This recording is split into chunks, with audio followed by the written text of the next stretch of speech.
14 years old. And he said, I can't hire you. You're too young. You're great. I would love to have you, but you cannot work. Come back in a year. And so Robert was a little disappointed, but then he told me, he said, you know what, Miss Arriaga, I am going to go back to work in a year. And when I do, my first paycheck, I'm going to bring it to you to use, to give to keep, so that you can keep helping kids like me travel. I said, oh, that's really nice, Robert. And I thought, that's good. You know, I'll give you that nice, warm feeling. Well, a year goes by, and I'm in the middle of teaching my class, and in walks Robert's mother, and my heart just stopped. Unfortunately, in our neighborhood, sometimes when a parent drops in unexpectedly, it's not good news. Something has happened. So my first thought was, what's wrong with Robert? What happened to Robert? And I stopped my class, and I went over, and I said, is everything okay? And she said, well, oh, yeah, Robert said that you would know about this. I said, know about what? He said, well, he started working at Walmart, and he said just to give you this, and you would know. And I said, okay. And I opened it up, and in it was cash from his first check. And he had remembered, and that told me his journey to Europe, yeah, that was one thing, but this journey to be a better person, to remember to give back to his community, that's what makes KEEP, I believe, a program that's unique. It's not just, oh yeah, we made it to Europe, now let's forget about it. But no, how do we give back to our community? How do we help the other children make it as well? Another part that we work with, as Ms. Olson alluded to earlier, was the family. Our families are amazing. You know, when I heard her say that many people say, oh, you know, people from Westwood, the parents, they're not interested, they're not involved. I challenge and I invite each one of you. We have monthly evening meetings. And in those evening meetings, we've had up to 90 parents there. And they come faithfully, not because we are, you know, offering anything, you know, money-wise to them or forcing them to come. It's not a requirement. But they're coming here to see how they can work with Ms. Olson and myself in getting their children's dream to come true. In times right now, economically, it's funny. Sometimes when the first parents that we run into and we talk to them about taking their child to D.C. or Europe, they're looking at me and they're like, I'm just trying to get food on the table. I'm just trying to keep shelter. And we say, yes, we know, but here's a way of helping your child. Here's what you can do. Here's ways you can fundraise and how we can talk about it. And that's one thing that I really appreciate because we've been doing this now. I believe we've been in D.C. for 17 years. We have now taken, like, one family up there to Espino. I believe we've traveled with 4 of their children. There are 2 more on their way pretty soon.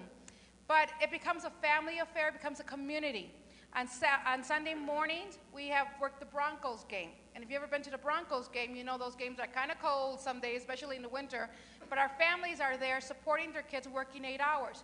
Sometimes that is the only day off they have, but they're willing to go there and work to help their child to make sure that their child is able to travel with them.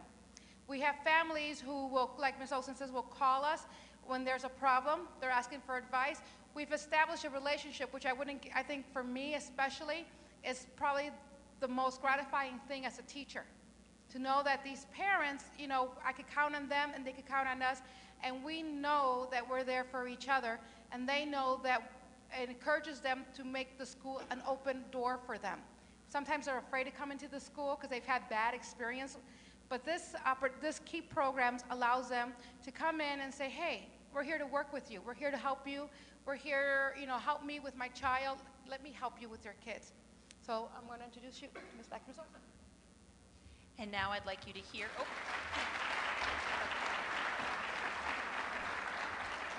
And now I'd like to introduce Claudia Pinedo and Mia Rocha. Good afternoon, I'm Mia Rocha. And I am Claudia. We have just completed our 8th grade year at Kepner Middle School. We're here today to tell you how we learned to never give up and how KEEP helped us along the way. My 3 years at Kepner were not easy. In 6th grade, I got the chance to go to Washington, D.C., and thanks to KEEP, all I had to do was work hard and give good grades. Even though it was harder than I thought to do well in school and work my 50 hours, I did it. In 7th grade, it was harder. It was hard trying to choose the right path, and peer pressure wasn't treating me well. But towards then things got better, and I got the chance to earn my DC trip for the 2nd time in a row, which I did. I was a junior chaperone, and I helped the 6th graders. In 8th grade, it all went down the hill. Again. I was not listening to the voice inside of me. I was paying more attention to the voices of my friends, which was not the best decision. Even my teachers were noticing the difference in me. My 3 years at Kepner were also filled with struggles. In 6th grade, I was a good girl. I made good decisions and made it to Washington, D.C. In 7th grade, things got bad.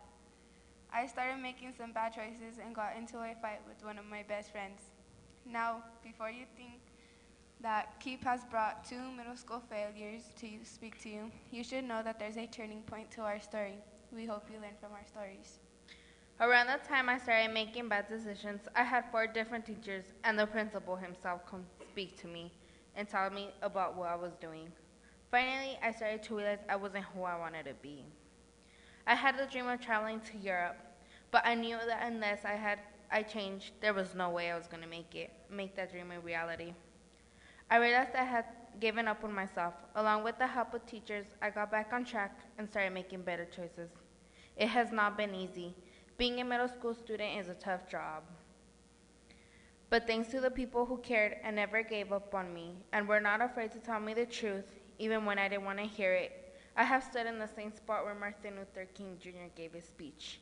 I can say not only have I read Anne Frank's diary, but I also stood in the room where she wrote it. And I've been both to the top of the Empire State Building and the Eiffel Tower. Being a part of the trips has also changed who I am. I used to come off to people as a bad student because of my attitude. I even got into a big mess last year. However, this year, I have kept myself out of fights, learning to use my words instead of my fists to solve problems. I know that I need to keep my attitude in check and talk to Ms. Olson, Ms. Arriaga, Mr. Gonzalez, or my mom if I have a problem. I'm doing better in school and want to get good grades, not just for scholarship money, but because I want to go to high school and college. I know I have to work for my education, but I also know that I have people behind me who are supporting me. I know I can make it if I never give up. As I go on to Abraham Lincoln High School, I carry my dreams with me and remember my successes at Kepner. And I am going to be the valedictorian of class 2013. We'll see about that. Anyways, in front of you stand 2 middle school successes, not failures, who have learned and yes, relearned to never give up. In front of you stand 2 future doctors who will never forget the teachers who helped us achieve our dreams and believe in us when we didn't believe in ourselves. As we leave Kepner Middle School, we have no regrets, just lessons learned and even bigger dreams. Thank you.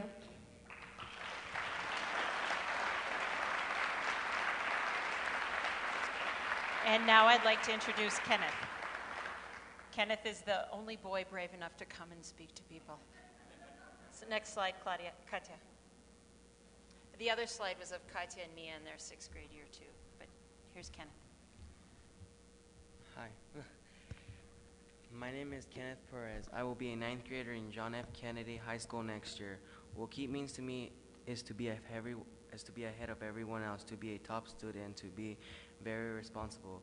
When you're responsible, you make good choices. When you make good choices, good things happen. Being in KEEP has helped me in life. It helped me to be more responsible and more independent. KEEP isn't just about going to Europe or DC. It's what the trip does afterwards that changes people forever.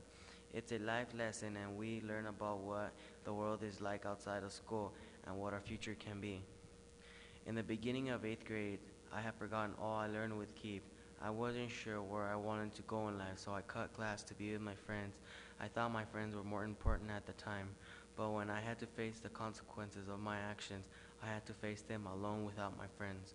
For a while, I kept making mistakes and hanging out with those so-called friends. One of my teachers, Ms. Arriaga, sat me down and asked me, "Kenneth, what are you doing?" I didn't know what to say. She advised me to get back on track and that I was the only one who could do that. It hasn't been easy, but I listened to her and things got better. I know that I am the only one who can make my future what I want it to be. I have to keep working and doing the right thing. I need to make the right choices and know how to do that because KEEP has given me the tools. KEEP makes things happen for kids like me. I never thought I would want to go to college until I became part of